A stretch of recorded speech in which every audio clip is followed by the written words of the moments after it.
সবাইকে স্বাগত জানাচ্ছি সিএমজি বাংলার সাপ্তাহিক আয়োজন সবুজ পৃথিবী অনুষ্ঠানে। কৃষিভিত্তিক এই আয়োজনে পুরো সময় আছি আমি আফরিন মিম। কৃষি উৎপাদন আর পরিবেশ বান্ধব নানা ঘটনার ৭১৭ নিয়ে আমাদের আয়োজন সবুজ পৃথিবী।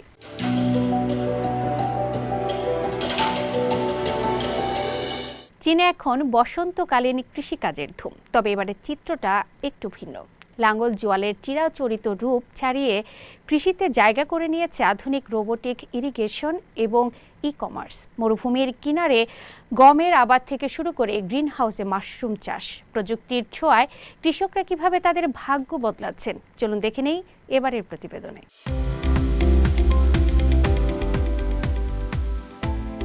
চীনে এখন বসন্তের ব্যস্ততা, তবে এই ব্যস্ততা শুধু লাঙ্গল জোয়ালের নয়, বরং আধুনিক প্রযুক্তির জয়গানের। দেশটির উত্তর পশ্চিমের মরু প্রান্ত থেকে শুরু করে মধ্যাঞ্চলের শস্য শ্যামল প্রান্তর, সবখানে লেগেছে ডিজিটাল ছোঁয়া। সনাতন কৃষি আজ পরিণত হয়েছে উচ্চ প্রযুক্তির এক অনন্য শিল্পে।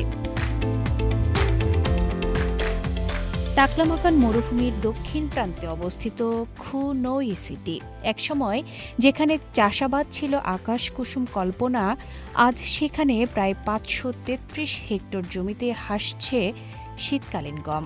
আর এই রূপান্তরের জাদুকর হল ইন্টেলিজেন্ট পয়েন্টার স্প্রিংকলার। আমরা এখন স্মার্ট কন্ট্রোল সেচ ব্যবস্থা ব্যবহার করছি। আগে যেখানে পানির অপচয় হতো, এখন ইন্টেলিজেন্ট টার্মিনালের মাধ্যমে মাটির প্রতিটি কোণায় সমানভাবে পানি পৌঁছানো যায়। সবচেয়ে বড় সুবিধা হলো সেচের সাথেই আমরা নির্দিষ্ট মাত্রায় সার মিশিয়ে দেই। এতে শ্রম, সময় আর খরচ বেঁচে যাচ্ছে। মরুভূমির এই যান্ত্রিক কারিশমা পেরিয়ে আমরা যদি মধ্য চীনের হুবেই প্রদেশে যাই, সেখানে দেখা মিলবে অন্য এক বিপ্লবের। ইউয়ানান কাউন্টিতে এখন মোরেল মাশরুম সংগ্রহের মহোৎসব। গত বছরের তুলনায় এবার ফলন বেড়েছে প্রায় ৪০%। প্রতিদিন গড়ে ৫,০০০ কেজিরও বেশি প্রিমিয়াম কোয়ালিটির মাশরুম প্যাকেটজাত করা হচ্ছে এখানে। তবে চমক শুধু উৎপাদনে নয়, বিক্রির কৌশলেও। ডিজিটাল চীনের কৃষকরা এখন আর পাইকারদের অপেক্ষায় বসে থাকেন না। গ্রিনহাউস থেকেই সরাসরি লাইভ স্ট্রিমিংয়ে যুক্ত হচ্ছেন গ্রাহকদের সাথে। স্ক্রিনের ওপার থেকেই ক্রেতারা দেখছেন পণ্যের সতেজতা, আর নিমিষেই শেষ হয়ে যাচ্ছে স্টক। ই কমার্সের এই জোয়ার শুধু মাশরুম বিক্রিই করছে না, বরং কৃষি পর্যটনকেও চাঙ্গা করছে। অনলাইনে ভিডিও দেখে মুগ্ধ পর্যটকরা সশরীরে হাজির হচ্ছেন গ্রিনহাউসে। নিজের হাতে মাশরুম সংগ্রহের এই অভিজ্ঞতা গ্রাম্য অর্থনীতিতে যোগ করেছে বাড়তি আয়ের যোগান। প্রযুক্তি আর উদ্ভাবনী বিপণনের এই মেলবন্ধন চীনের কৃষি খাতে এক নতুন গতির সঞ্চার করেছে। এটি শুধু কৃষকদের আয় বাড়াচ্ছে না, বরং নিশ্চিত করছে আগামী দিনের টেকসই খাদ্য নিরাপত্তা। লাঙ্গল থেকে ল্যাপটপ, চীনের এই রূপান্তর বিশ্ব কৃষির জন্য এক নতুন পথ প্রদর্শক। আফরিন মিম, সিএমজি বাংলা। চীনা তরুণ প্রজন্ম এখন উন্নত মানের কফি পানে আগ্রহী। তাদের কথা ভেবে দেশটিতে বড় হচ্ছে কফির বাজার। এবার সেই বাজারে নিজেদের আসন আরও শক্ত করতে চায় ব্রাজিলের কফি উৎপাদকরা। চীনের কথা ভেবে ব্রাজিলের খামারে চাষ হচ্ছে নতুন জাতের কফি। চীনের ক্রমবর্ধমান চাহিদার কারণে বাণিজ্যিক যোগাযোগও সহজ হচ্ছে।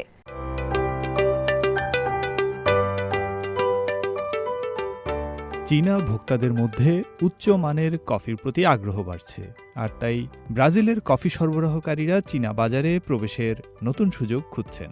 গত বছর ব্রাজিলের কফির ফসল সংগ্রহ ছিল বেশ সফল। রেকর্ডের তৃতীয় বৃহত্তম কফির ফলন হয়েছে দেশটিতে। আগামী কয়েক মাসও দেশটির কফি চাষিরা তুলবেন নতুন ফসল। ঐতিহ্যগতভাবে চীনা মানুষ চা পান করলেও গত কয়েক দশকে তারা কফি বেশি পরিমাণে পান করা শুরু করেছে। সম্প্রতি তারা উচ্চমানের কফির প্রতিও আগ্রহী হয়ে উঠছে।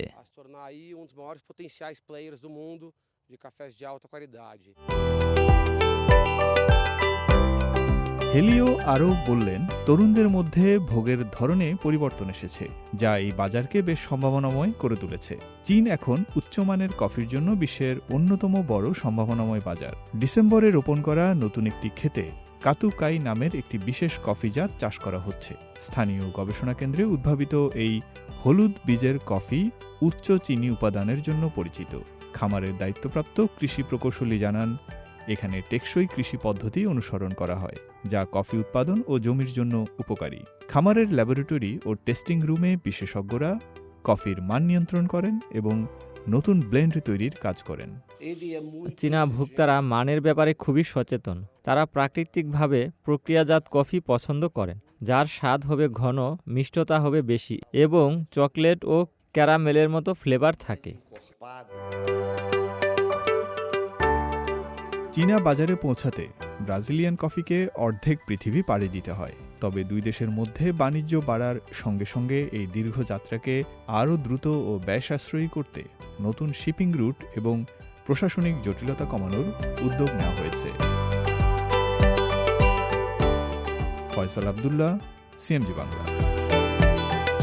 কৃষিক্ষেত্রে চীন ও লাওসের যৌথ উদ্যোগের সার উৎপাদন এবং ধান প্রক্রিয়াকরণের নতুন সম্ভাবনার দ্বার খুলেছে। এতে খাদ্য নিরাপত্তা যেমন শক্তিশালী হচ্ছে, পাশাপাশি হাজারো মানুষের জীবনে এসেছে কর্মসংস্থানের সুযোগ।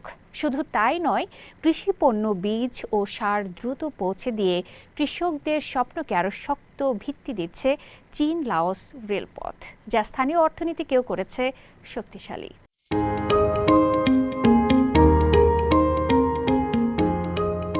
যৌগিক সার উৎপাদন ও ধান প্রক্রিয়াকরণে চীন ও লাওসের ক্রমবর্ধমান সহযোগিতা আঞ্চলিক খাদ্য নিরাপত্তা জোরদার করছে এবং স্থানীয় পর্যায়ে হাজারো কর্মসংস্থানের সুযোগ তৈরি করছে। এটি পারস্পরিক লাভজনক কৃষি সহযোগিতার একটি কার্যকর মডেল হিসেবে উঠে এসেছে। প্রচুর পটাশিয়াম লবণের মজুদে সমৃদ্ধ লাওস চীনের বিনিয়োগ ও প্রযুক্তিগত সহায়তায় দক্ষিণ পূর্ব এশিয়ার অন্যতম বৃহৎ সার উৎপাদন কেন্দ্র গড়ে তুলেছে।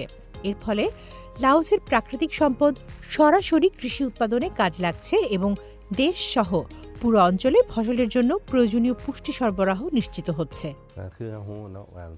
পটাশিয়াম সার উদ্ভিদের জন্য অত্যন্ত গুরুত্বপূর্ণ, তবে এটি একা ব্যবহার করা যায় না। যৌগিক সার উৎপাদনের জন্য নির্দিষ্ট অনুপাতে ফসফরাস ও নাইট্রোজেন দরকার। তাই চীনের মতো দেশের সঙ্গে সহযোগিতা অত্যন্ত গুরুত্বপূর্ণ, যেখানে এই উপাদানগুলো রয়েছে।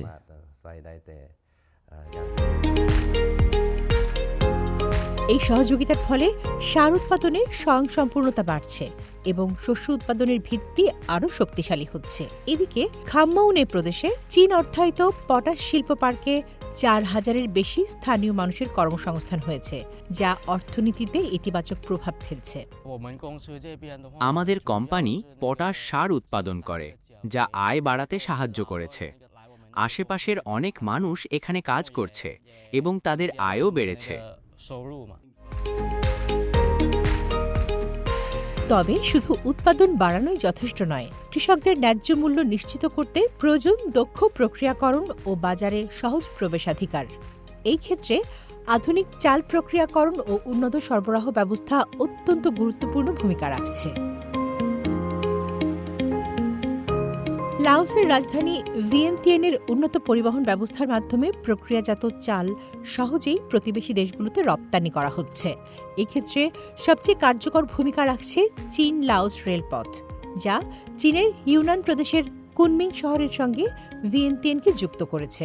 গত জুনে ব্যস্ত সময়ে আমরা একদিনে ৯টি মালবাহী ট্রেন পরিচালনা করেছি, আগমন ও প্রস্থান মিলিয়ে।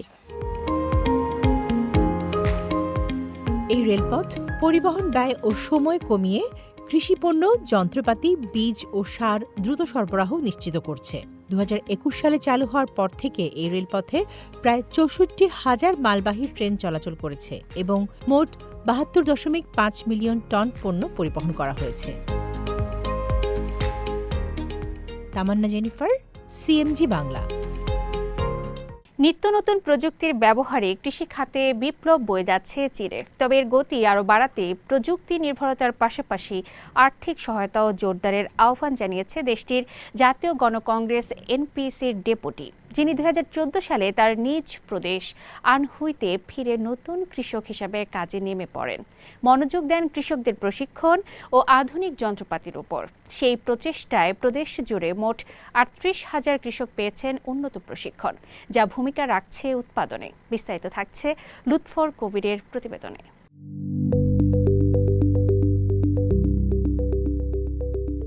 সবুজ মাঠে প্রযুক্তির ছোঁয়ায় দোল খাচ্ছে ফসল। চীনের থংলিং শহরে কৃষি খাতে এমন বিপ্লব এসেছে নিত্য নতুন কৃষিবান্ধব প্রযুক্তির কল্যাণে। এই সফলতা অবশ্য একদিনেই আসেনি, যার পেছনে রয়েছে মেধা আর শ্রম।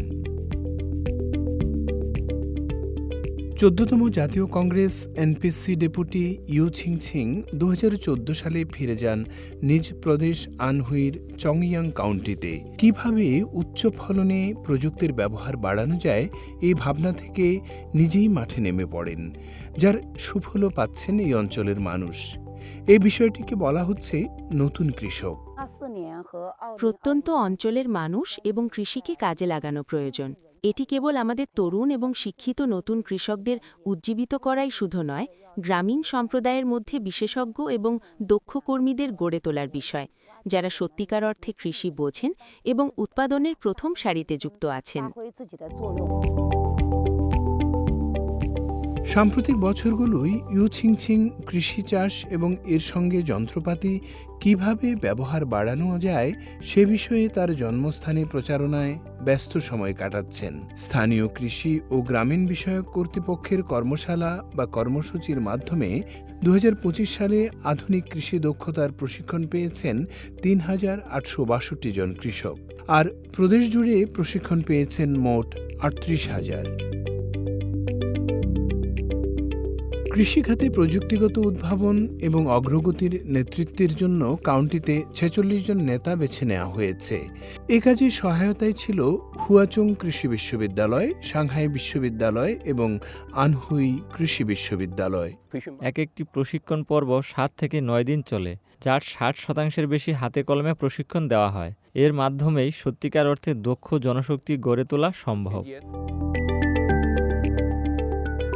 গেল ফেব্রুয়ারিতে 2026 সালের চীনের 1 নং কেন্দ্রীয় নথিতে কৃষি ও গ্রামীণ আধুনিকীকরণকে এগিয়ে নেওয়ার পরিকল্পনা স্পষ্টভাবে তুলে ধরা হয়েছে।